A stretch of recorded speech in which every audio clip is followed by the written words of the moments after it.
Hey gang, welcome to another edition of Doc Schlock, where it's a review of the movie Deadtime Stories. Now, as you would guess, this is an anthology horror movie.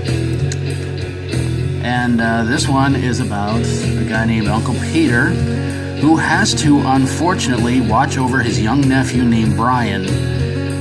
And Uncle Peter just wants to relax, watch some TV. And Brian keeps claiming that there's all kinds of things happening in his room, and Peter is getting fed up. So he thinks to himself, I'm not going to be able to do anything about this kid until I can get him to go to sleep. So Peter decides to tell little Brian 3 different stories. One's about witches, the other one is a very different version of Little Red Riding Hood, and the third one is a very, very different version of Goldilocks and the 3 Bears.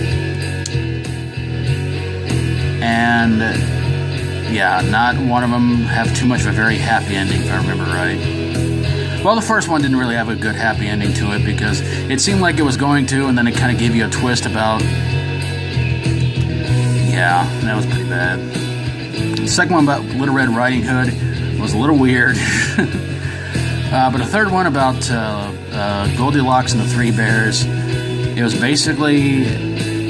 Well, the bears in this family were a family, a mother, a father, and their son that just broke out of prison, and they somehow get Goldilocks to go with them to go on a crime spree.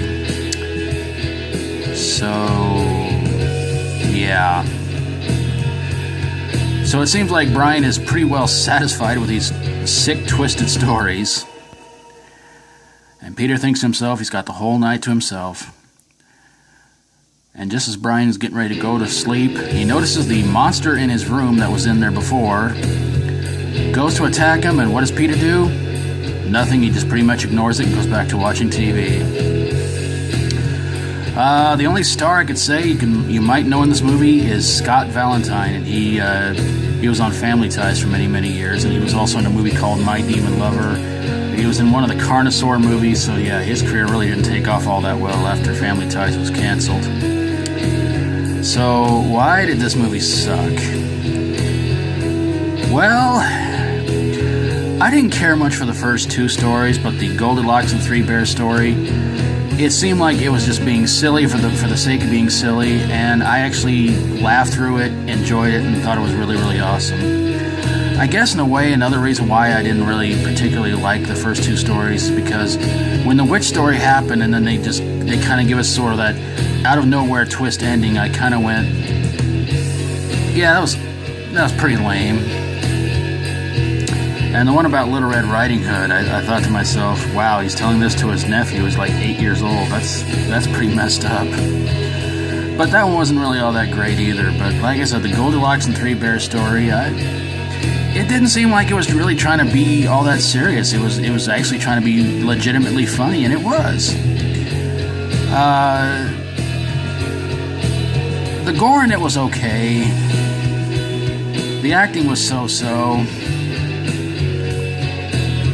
But, I don't know, I guess I was really expecting this to be a serious, straight horror movie.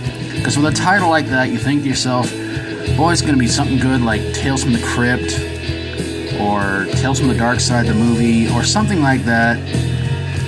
But it seemed like it was a pretty ultra-low-budget horror movie. And I have read that George A. Romero had something to do with this movie, but I don't know how true that is, because supposedly there are 2 different versions of this movie with the same title. So I really honestly don't know how true that is, gang. But if you know anything about it, I would love to hear from you guys in the comments below. Give me some kind of confirmation, because honestly, I really don't want to review too soon a horror movie that a great horror director like George A. Romero had something to do with. I should have given at least maybe a couple of more months, but yeah, I remember seeing this movie in an old video store, and I looked at the cover, and I really thought to myself, boy, it's going to be some real scary stuff. It has to be an anthology horror movie, and who's telling the stories? It's going to be some weird, creepy looking dude, like the Crypt Keeper, who isn't. It's just some annoyed uncle telling his young nephew these stories, and I just went, wow, seriously?